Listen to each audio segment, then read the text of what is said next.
Hi there little berries, this is Eryberrie here with another true crime video. This is actually my second attempt at making this video. The first time I did it, I don't think I did the victim of this horrible crime enough justice. I felt I could have gone more into detail, so now I am attempting to do just that. I know it's been almost a month since my first video, but for me this channel is about quality. I've also had some feedback about the audio, so hopefully the audio this time is better. I've put a sponge around the microphone to stop any kind of sudden noises. I want to apologise if I pronounce any names wrong. This is a case from Italy and I'm not very good at pronunciations anyway, so if I'm incorrect please tell me. I really mean no disrespect. This is the case of Yara Gambirasio.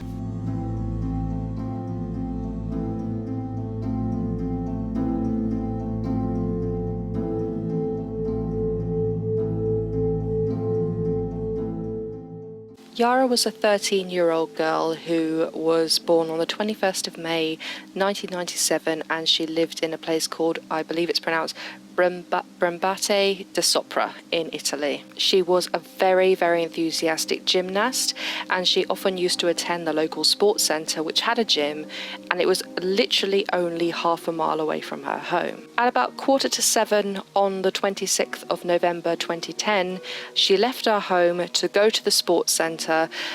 She wasn't going to go there to do any gymnastics, she was going to drop off a stereo. She'd been rehearsing for a rhythmic ribbon routine, which is where a ribbon at the end of the stick and lots of different shapes and gymnastics and dancing.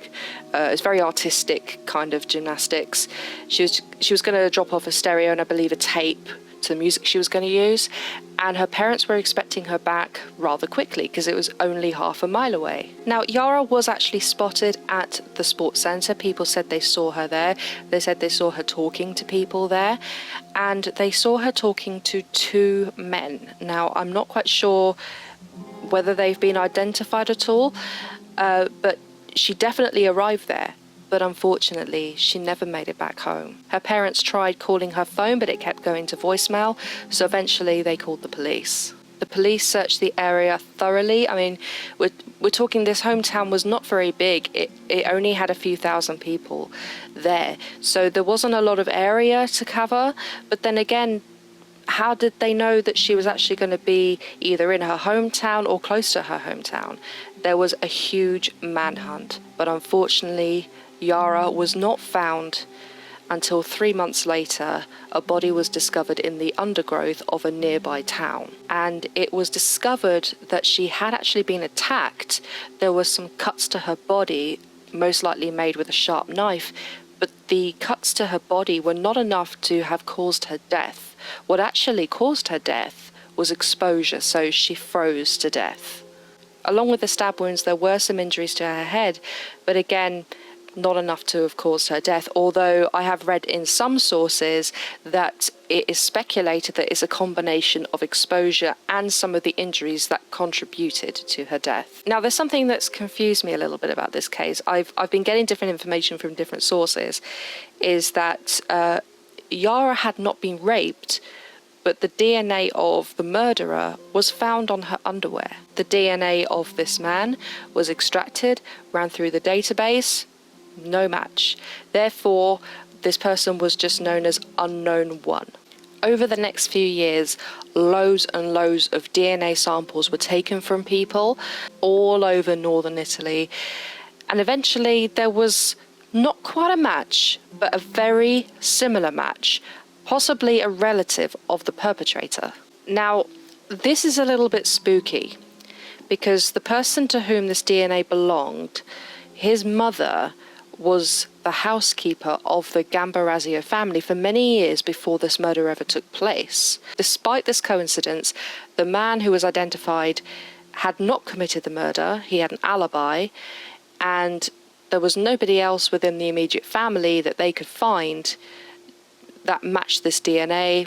Despite this not producing any kind of immediate leads, the people who were in charge of this case realized that this is the only real lead they had, so they started to work out a family tree. They started to trace genealogy because they realized that this man could well be related to the murder of Yara Gambirasio.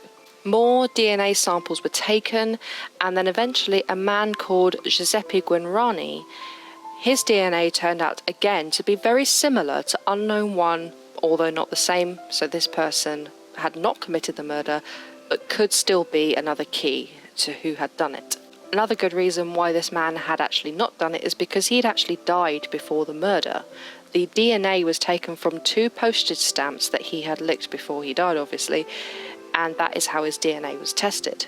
However, just to be absolutely sure that they had the right DNA, they exhumed his body, retested the DNA. Yes, it was exactly that person. Through working out genealogy in this case, they were able to determine that Giuseppe was actually unknown one's father.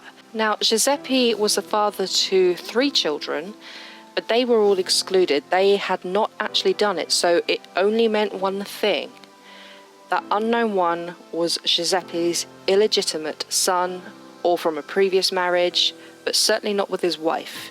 This put another spanner in the works, not just testing male DNA to find unknown one, they also had to try and find unknown one's mother. Giuseppe's former work colleagues were interviewed, people were interviewed who knew him alive, and quite a lot of women were identified as having known Giuseppe around about the time that they believe he may have had an affair, and it turned out he'd had quite a few affairs. A woman named Esther Arzufi had already provided her DNA for the investigation, but it had turned up negative because due to an error, her DNA was actually compared to Yara's DNA as opposed to unknown ones. But she denied ever having an affair with Giuseppe. Esther was married to Giovanni Bassetti.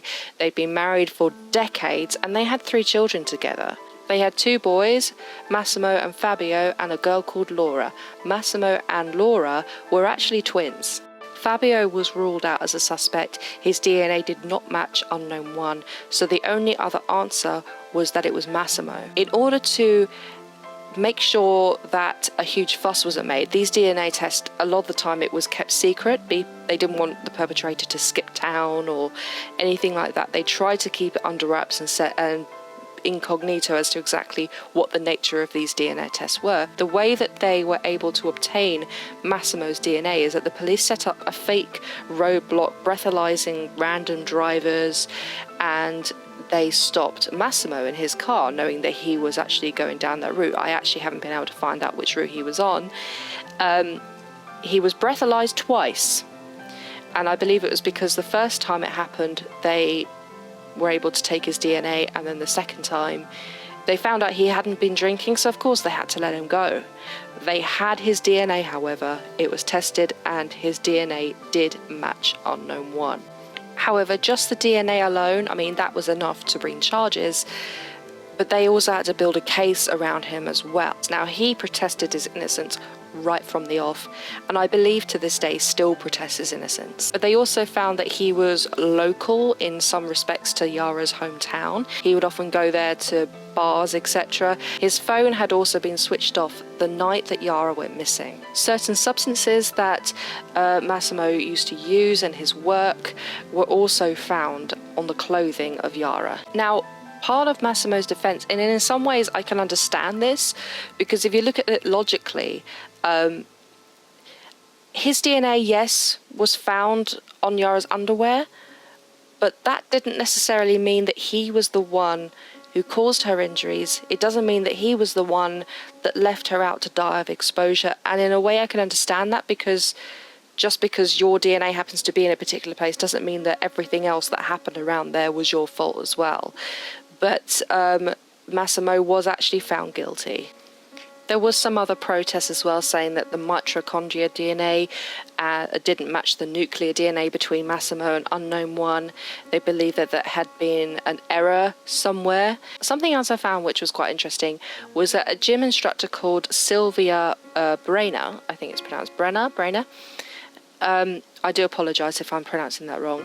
Her DNA, her blood, was actually found on Yara's jacket. It hasn't been explained how that got there. It was identified through DNA. And her father said that she apparently spent the whole night of the disappearance crying. She and her brother exchanged text messages, but the text messages had been deleted afterwards. But that could mean that possibly somebody else was involved, or maybe this wasn't just a case of Massimo just committing this crime, whether there could have been more people involved with this. But so far, that's all we have, unfortunately, on this case. It was a very interesting case to me about how the murderer was actually caught, about genealogy and genealogical DNA, how we could find people through not just matching DNA but also relative DNA, is quite interesting, and sometimes it unfortunately can open up, I suppose I could use the term, I don't like to use this term, but skeletons in the closet. But that concludes this case, and it's just so tragic that a happy, smiley girl like Yara met a very, very horrible end. It's not quite clear why, what was the reason. As I said, that the autopsy showed she hadn't been raped, but at the same time DNA was found in her underwear. I'm still not 100% sure about that. But she had a whole life ahead of her as a gymnast. She probably would have gone on to become a professional gymnast. She was so good at what she did, but unfortunately that was robbed from her. If you like this video, I'd appreciate it very much if you could like and comment, because it helps me out greatly. If you want to see more, please just click the subscribe button. It takes just a couple of seconds to do, and or make a note of my channel name and check back. And I will see you in the next video. If you've got a case to suggest, please say so in the comments, and I'll do my very, very best to cover the cases that you want me to. Thank you very much. Have a great day wherever you are. Goodbye, goodbye, goodbye.